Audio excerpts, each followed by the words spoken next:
नमस्कार विद्यार्थी मित्रांनो, आपण इयत्ता 5व्या वर्गात शिकत असाल आणि 6व्या वर्गासाठी जवाहर नवोदय विद्यालयाच्या प्रवेश परीक्षेसाठी आपण अर्ज भरत असाल तर हा अर्ज कसा भरायचा याची संदर्भात सविस्तर माहिती आज आपण या व्हिडिओमध्ये पाहणार आहोत। तर त्यासाठी मित्रांनो आपल्या कॉम्प्युटरमध्ये कोणत्याही एक स्वरूपाचे ब्राउझर ओपन करा।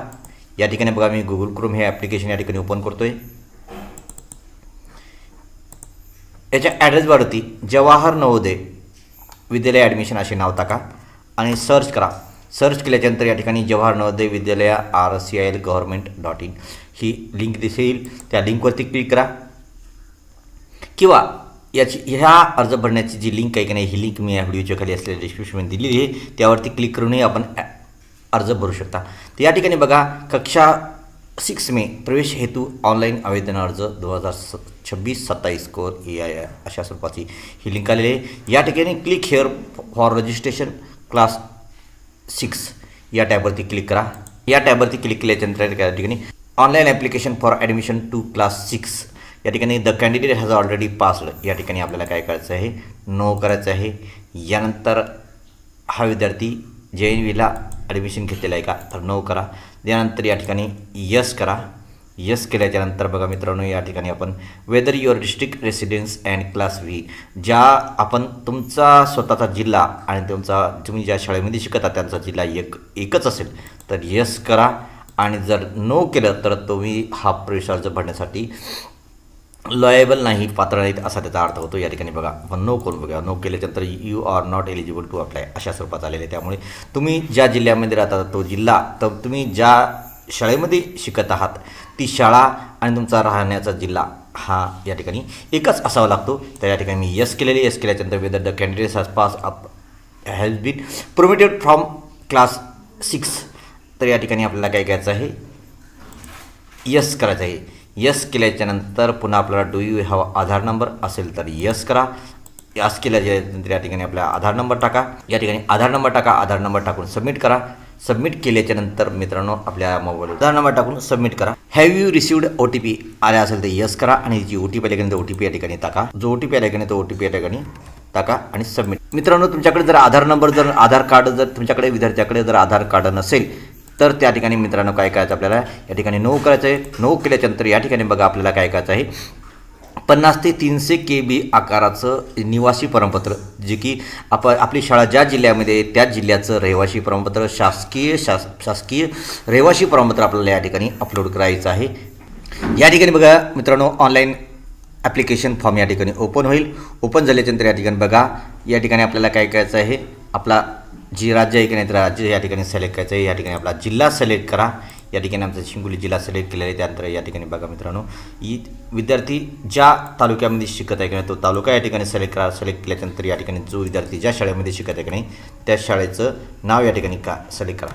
आणि या ठिकाणी खालच्या साईडला आपल्याला काय करायचं आहे, नेम ऑफ द कॅन्डिडेटचे आपल्याला या ठिकाणी नाव टाकायचं आहे। विद्यार्थ्याचं नाव टाकलं आहे, विद्यार्थ्याचा मोबाईल नंबर, विद्यार्थ्याचा म्हणजे त्याच्या पालकाचा मोबाईल नंबर, त्यानंतर या विद्यार्थ्याची जन्मतारीख, आईचं नाव या ठिकाणी टाकत आहे, वडिलांचं नाव,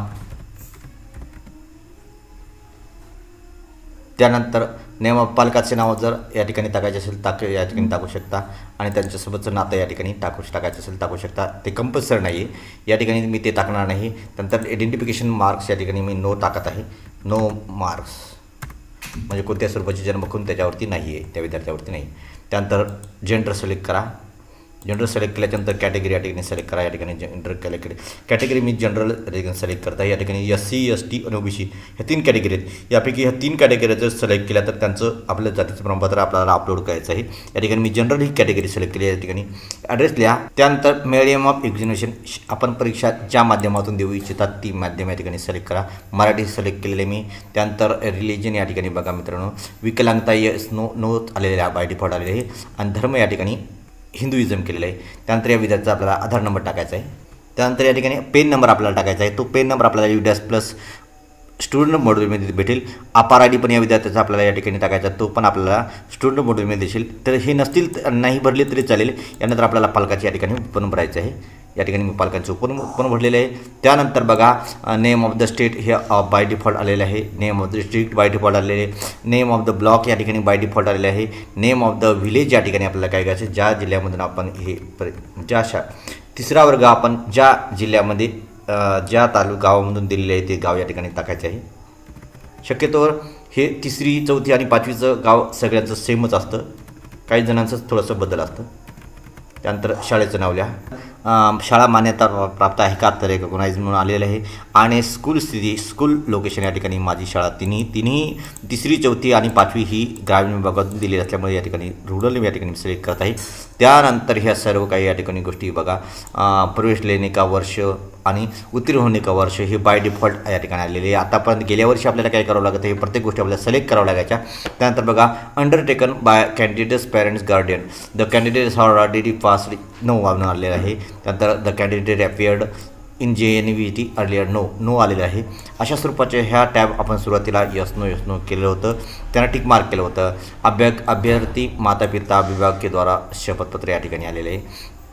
हे शपथपत्रामध्ये सविस्तर आपल्याला काय दिले आहे ते तुम्ही सविस्तर वाचा. त्यानंतर उमेदवार का फोटो ह्या आपण अपलोड करूया. एकशा साईज कमी असेल तर तो या ठिकाणी घेते, तो ओपन करा.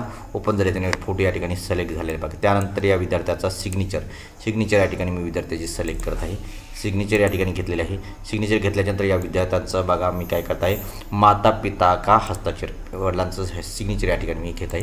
ती या ठिकाणी मी 100 MB साईज 100 KB याची साईज कमी आहे ती या ठिकाणी सिलेक्ट केली आहे. त्या ठिकाणी अपलोड कॅटेगरी सर्टिफिकेट, हा विद्यार्थी जनरलचा कॅटेगरी विद्यार्थी असल्यामुळे या ठिकाणी तुम्ही अपलोड करणार नाही. जर कास्टचा विद्यार्थी असेल तर त्यांना ही कंपल्सरी यातून अपलोड करावं लागेल. त्यानंतर सहजेवर पूर्वावलोकन करे अशा स्वरूपात येईल त्यावेळेला बघा. या ठिकाणी बघा मित्रांनो, या ठिकाणी आपल्याला आपण जो रजिस्ट्रेशनचा फॉर्म भरला आहे की नाही त्याच्यामध्ये रजिस्ट्रेशन प्रिव्ह्यू या ठिकाणी आलेलं आहे. या ठिकाणी this preview page only application will be accepted only if you click on final submit.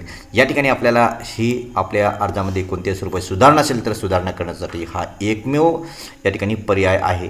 आता बघा या ठिकाणी मित्रांनो याच्यामध्ये कोणत्याही स्वरूपाची सुधारणा आहे का बघा. सुधारणा जर असेल तर तुम्ही एडिटवरती क्लिक करून तुम्ही त्याच्यामध्ये दुरुस्ती करू शकता. याच्यामध्ये मला कोणत्याही स्वरूपाची बदल करायचा नाही आहे, त्यामुळे फायनल सबमिट करता आहे.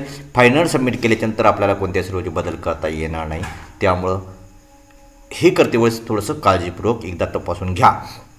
तपासून मी घेतलेलं आहे, याच्यामध्ये मला कोणत्याही स्वरूपाची सुधारणा करायची गरज नाही. त्यामुळे ओकेवरती क्लिक करत आहे. ओकेवरती क्लिक केल्याच्यानंतर या ठिकाणी या अर्जाचा हा रजिस्ट्रेशन नंबर या ठिकाणी आलेला आहे बघा. तो रजिस्ट्रेशन नंबर तुम्ही व्यवस्थितरित्या लिहून घ्या किंवा याची प्रिंट काढून घ्या. क्लिक हिअर टू प्रिंट आणि या ठिकाणी प्रिंटवरती क्लिक करून तुम्ही तुमचे हा अर्ज या ठिकाणी प्रिंट करून घेऊ शकता आणि सेव्ह करू शकता. अशा प्रकारे मित्रांनो या अर्जामध्ये हा अर्ज भरत असताना आपल्याला कोणत्या स्वरूपाची अडचण असेल तर आपण कॉमेंट देऊन नक्कीच कळू